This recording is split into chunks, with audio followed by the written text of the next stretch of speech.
Okay. So, that was definitely not one of my favorite experiences in youth ministry. And I don't mean the whole laptop thing. I sat down one day and was working through those pictures, and I don't know, some of them really burned in my mind. Like the one of the kids reaching out, the one of the dad. That one's, anyways, I won't talk about it too much. I'll get there, but I won't talk about it now because I won't make it through the rest of this. Apparently there's no pool running, by the way. You can join it. I think it's online. When will Brad get, like if you watch this on YouTube, there's like a pool running. How long will you get through a talk with Brad before he cries? So we'll see how long I make it tonight. Because I cried basically every time I've done this talk, like in practice. When I practice, I mean I literally read the talk aloud to my kids. It's the best audience ever. And I have not made it through the whole talk yet. And I think it's because it bothers me, and I think it should. Because, about a month ago, on the 12th of January, we're getting to almost a month after this, about 5 p.m. local time, a 7.0 earthquake hit Haiti. That's kind of like the stat, the news line. It hit near a place called Port-au-Prince, which, probably was a month ago, nobody knew what it was. And, a little less than a month ago, everybody knew what it was. It's the capital of Haiti. And I don't know if you knew this about Haiti, but before the earthquake, Haiti was literally the poorest country in the Western Hemisphere. The poorest country in the Western Hemisphere. And one of the poorest countries in the face of God's great earth. Haiti had extreme poverty, to the point that 80% of the population of Haiti lived below the UN standards for poverty. 80%. This meant that women and children were particularly vulnerable. Because whenever society suffered, women and children always suffered the most. Haiti was run by generations of brutal dictatorships and extreme violence. It has a really high crime rate, and so on and so forth. And after the earthquake, well, it didn't get any better. And there were lots of, there's lots of wonderful things happening in Haiti before the earthquake, and there's lots of them happening now. There were many aid organizations that have been in Haiti for years. It didn't just show up when the earthquake happened. But on that day, on the 12th of January, it all changed. A fragile country went from being a fragile country to a completely, like a war zone, essentially. Everything's flat. I mean, you saw it in the picture. You've heard about it. Everything. Literally, everything came down on its head. Literally, on the head. They list all the things in this talk about all the places that have been destroyed, and I'm sure you've seen pictures of it. One that really struck me was that during a funeral mass at the National Catholic Cathedral, the bishop literally had his cathedral come down on him. The bishop is celebrating mass, and he's like this, saying mass. And all of a sudden, and he gets to enter the eternal banquet. I had that image today when I was practicing this talk. I was like, dude's like this, praying for the kingdom to come, and all of a sudden he's literally there. He goes from Mass that we celebrate in this life to Mass in the next. And how cool that, sad it is as it is, there's those moments in this that I hope that you'll be able to see within tonight, that we saw these amazing things happen. The Gospel of John gives us a great image of what we're supposed to be in times of need, an image of solidarity. Jesus is the vine and we are the branches. Think about, which doesn't really work for us, because unless you've been in a vine, unless you've been in an orchard, picking grapes, you don't kind of get it. Think about it like a tree and the branches. If you don't have the roots and the base of the tree, the rest of the trees doesn't really work. And it means that we're all interconnected. And that means whether people in Haiti or people in Africa, people in South America, I know Haiti's in South America, people in North America, people in Europe, people in Australia, wherever we are in this face of God's green earth, we are all interconnected. And whether they choose to follow Christ or they have given up and gone another way, or whether they intentionally choose not to follow Jesus, they all are God's children. They are all interconnected through Christ, through the one true sacrifice, through the gift that Jesus gave us at Calvary. And whether you accept that free gift or you reject that free gift, you are still God's children, and He still loves you.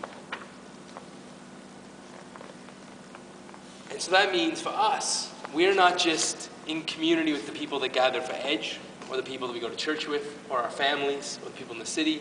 We are all interconnected. I really like this quote. there's been lots of great theologians in the Catholic Church. One of my favorites is Pope John Paul II. Pope Paul VI is a pretty close second. He's the guy essentially right before John Paul II, because there's JP1, who's a pope for like a month before he dies, untimely. And Pope Paul VI was in charge near the end of the Second Vatican Council. And this is what he said about justice and solidarity. He made this one statement, and I think it's profound. If you want peace, work for justice. If you want peace, work for justice. And the church and many other good organizations have been working for justice and peace in Haiti for a long time. And this isn't just us giving out to the poorest of the poor. Literally, it's us working for justice. It's us working to try and fix what is broken. Because literally, Haiti, maybe, and you probably all know about all kinds of stuff about Haiti from school, but in 2008, they were hit by a hurricane. So like literally, got themselves on their feet, and then the gospel calls us to love them. And I think you see that in this parish in particular. When people are in need, when people are suffering, we are in solidarity. We love them. There's every Mass. There's people who bring food to St. Vincent de Paul. There are people who deliver that food to the food banks. There are people who go out every Saturday to bring food donations to people in this neighborhood who are in need. There is people who, when they're sick, when people are shut in, there are people we go out and help them, and we love them. And that's great. And it's wonderful. And I say that's great, like, you know, but it really is a wonderful thing. Right? It makes me happy and proud to be part of this parish. But the challenge is to even maybe go further than that. Jesus Christ said this, love one another as I have loved you.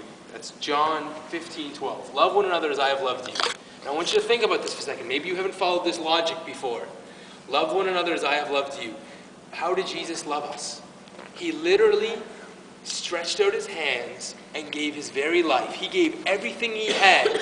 He laid down his life for us. That's how much he loved us. And that's how he says we are to love everyone else on the face of God's green earth. Holy cow. Like, I think about it, and it blows my mind. And maybe that's why I'm about to go into tears. Not because I'm weak, but because the idea that I have to love each of you, love my wife, love my kids, and love every other person. Love the people who I hate. And there are people in my life that I don't get along with and that I have issues with. And I have to love them the way Jesus loved me and does love me. That's kind of crazy. And tough. And when people are struggling, and when people are sick, we have to love them like that. I don't know about you guys, but in the last month or so, and whenever anything bad happens in the world, I get this question. Everybody want to guess what I'm going to say? But why did God let that happen, Brad? If God really loved those people, he wouldn't let that happen to them. As if I know what God's thinking. But I can tell you that the God I know is a God of love. The God that I've experienced in my life, the God that I follow is a God of peace. And God lets these things happen because bad things happen every day. Because God has said, I respect humanity's free will. I respect the fact that things are going to happen in the world. And I'm not going to interfere in the sense that I am not going to come down and go, hey! Every time one of us makes a stupid decision, it's not like God's going to go, pause. Really? Are you really making that choice? It's not really how it works. Although sometimes I really wish God would hit pause and go like, Brad, seriously, what were you thinking? Here's a rewind button. You're going to go back 5 minutes. We'll try it again. I'm not thinking of you, Bridget. You make all kinds of good choices. Today, but this is what they said. This is the people of Haiti. This is the perspective the people of Haiti had the day after the earthquake. This was posted on a blog coming from a Haitian radio. Today is a very difficult day to maintain hope. But as the saying goes, hope makes us live. So let us all join hands and keep hope. Natural disasters will happen, death will happen, bad things will happen to you. And I think many of you probably remember what bad things feel like. If you can close your eyes and imagine back to the morning you woke up from Juan. And like the city was trashed. Now take that, amp it up about 25, and you'll know what it's like to be in Haiti. Where not just like trees are down and the power's out for a couple of days. the city's flat. The ETA of fixing the place is 5 to 10 years.